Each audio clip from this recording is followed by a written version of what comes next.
have three different types of harnesses here. This first one is an old chest harness. I dug it out from the storeroom.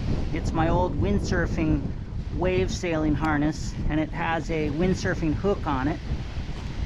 This is a waist harness, and it's actually a kite harness. It has, well, it can be used for both windsurfing and kiting, except it has the kite hook on it. And then I have some shorts harness, also known as a seat harness. It also has the kite hook on it. The difference between the kite hook and the windsurf hook, you can see here the windsurf hook has less of a hook because you want to be able to get in and get out quickly. That's the one you want for wing surfing, this one. Although I've been using this, it doesn't come out as easily, and you don't, when you want to unhook, you want to unhook. So I've been meaning to take this to the vise and bend it open. If you have a kite harness and you're going to try it on your wing, I strongly recommend switching to a windsurf hook and or bending it so there's less hook to it. So when I'm wearing a harness, I get on the board by putting my hand on the deck and the other hand on the leading edge, push the leading edge underwater and jump up. But because I have the camera, I don't want to get it wet. I'm just gonna hop. So harness lines. Harness lines, this is the Kite brand. There's lots of different brands, but they're all, for the most part, the same. This length is a 30-inch harness line. They come in longer and shorter, but I found 30 works pretty good for me.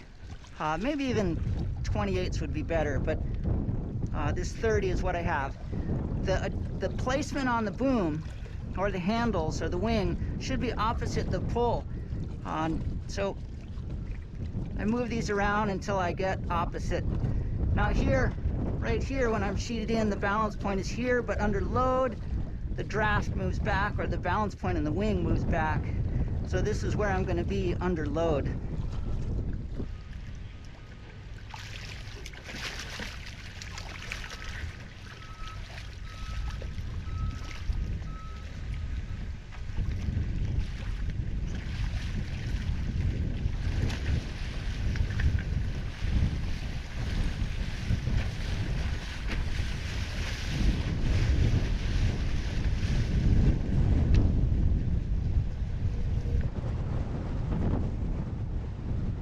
So I learned to use a harness on a windsurf board, and the technique is you're bringing the harness line towards your hook as you bring the hook towards the harness line, sort of swinging the harness line into the hook.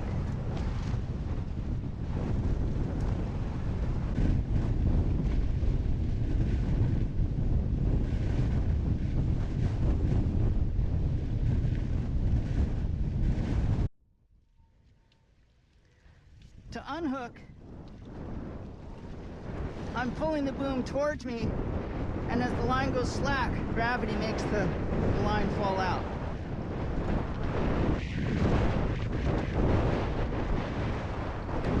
This is where it's important to have that windsurf style hook. Makes it easier to unhook.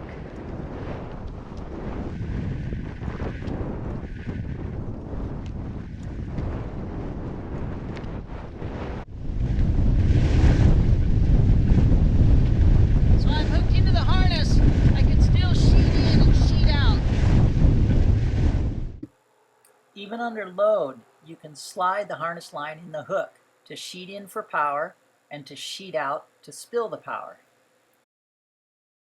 When I hook in, I can sheet the power in and out by pulling and pushing with my front and back.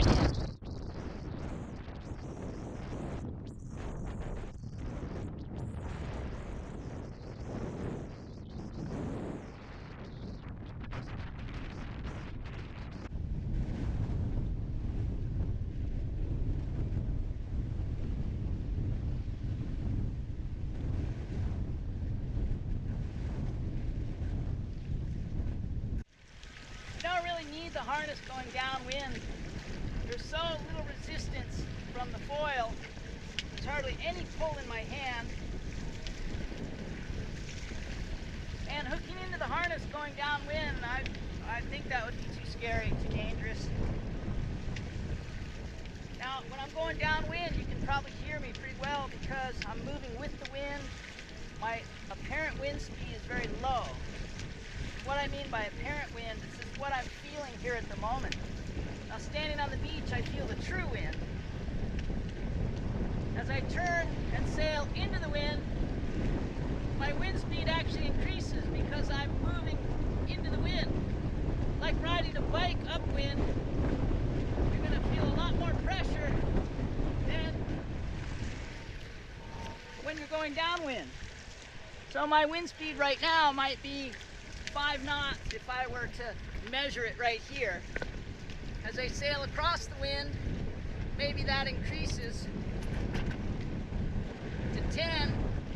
And as I sail more into the wind, my forward speed plus the wind direction makes the apparent wind speed of, well, greater than the true wind speed on the beach. So in a sense, I make my own wind going uphill, going into the wind. So with the increased apparent wind, there's more load in my hands. That's where the harness comes in handy. Allows me to relax my grip, fix my hat.